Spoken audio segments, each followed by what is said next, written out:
BJP BSP పార్టీలు ప్రజల జీవితాలతో ఆటలాడుతున్నాయన్నారు చొప్పదండి ఎమ్మెల్యే మేడిపల్లి సత్యం.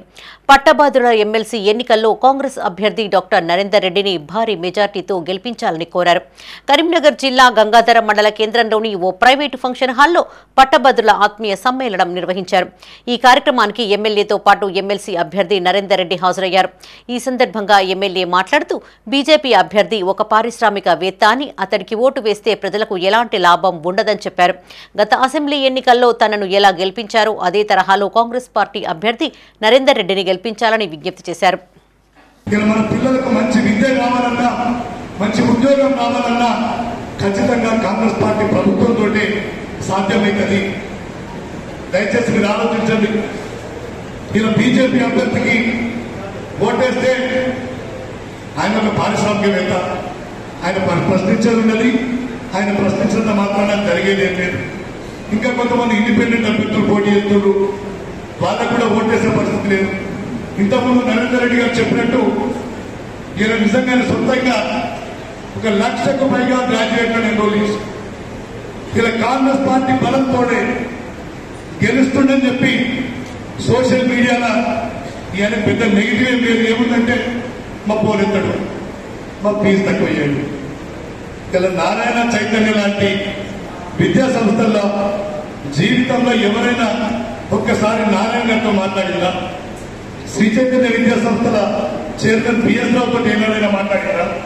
అంటే మన ముందర ఉంటుంది కాబట్టి దీనిని ఏదైనా బదనం చేయొచ్చు అని ఒక కుట్ర.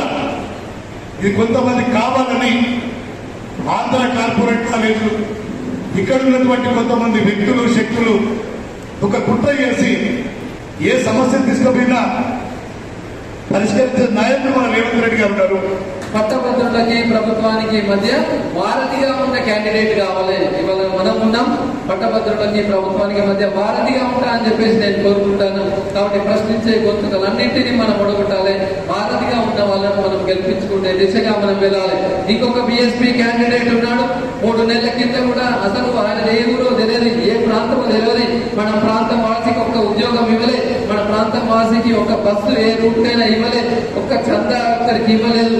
ఆయన కూడా నేను చొప్పదండి కాన్స్టిట్యున్సీ అని చెప్పేసి కులం పేరు మీద మనం విడగొడుతూ ఏదో చేయడానికి, వాళ్ళ కోట్ల రూపాయలు నన్ను విమర్శించడానికి, నన్ను డిఫేమ్ చేయడానికి, నన్ను డిగ్రేడ్ చేయడానికి వచ్చేసి ఇంకొక మనిషి బీఎస్పీ క్యాండిడేట్ మనిషి ఉన్నాడు. 2 బీలు ఉన్నాయి, ఒక బీజేపీ, ఇంకొకటి బీఎస్పీ. ఖచ్చితంగా వాళ్ళకి మనం గుణపట్టం చెప్పాలి. కులాలతో ఆడుకుంటున్నారు, మతాలతో ఆడుకుంటున్నారు.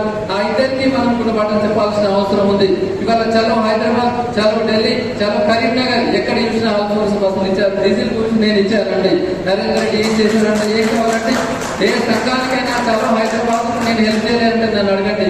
మరి ఇక్కడ ఉన్న ఈ ఇద్దరు బీజేపీ బీఎస్పీ క్యాండిడేట్లు ఎవరికైనా ₹1 చందా ఈ 10 ఏళ్లలో ఇచ్చిండ్రు అంటే నేను ఛాలెంజ్ చేస్తాను. వాళ్ళ సంస్థలు ఎక్కడైనా హైదరాబాద్ లో ఉంటే ₹1 కన్సెషన్ ఆ హైదరాబాద్ లో ఇచ్చారంటే నేను ఛాలెంజ్ చేస్తాను. మన ప్రాంత వాసికి ఒక ఉద్యోగం ఆ ఇద్దరు అభ్యర్థులు ఎక్కడైనా ఇచ్చారు అంటే నేను ఛాలెంజ్ చేస్తాను. ఎవరు కూడా మనకి ఇంతవరకు ₹1 సహాయం ఈ చొప్పదండి కాన్స్టిట్యున్సీ కానీ కరీంనగర్ కానీ చేసిన పాపాన పోలేదు.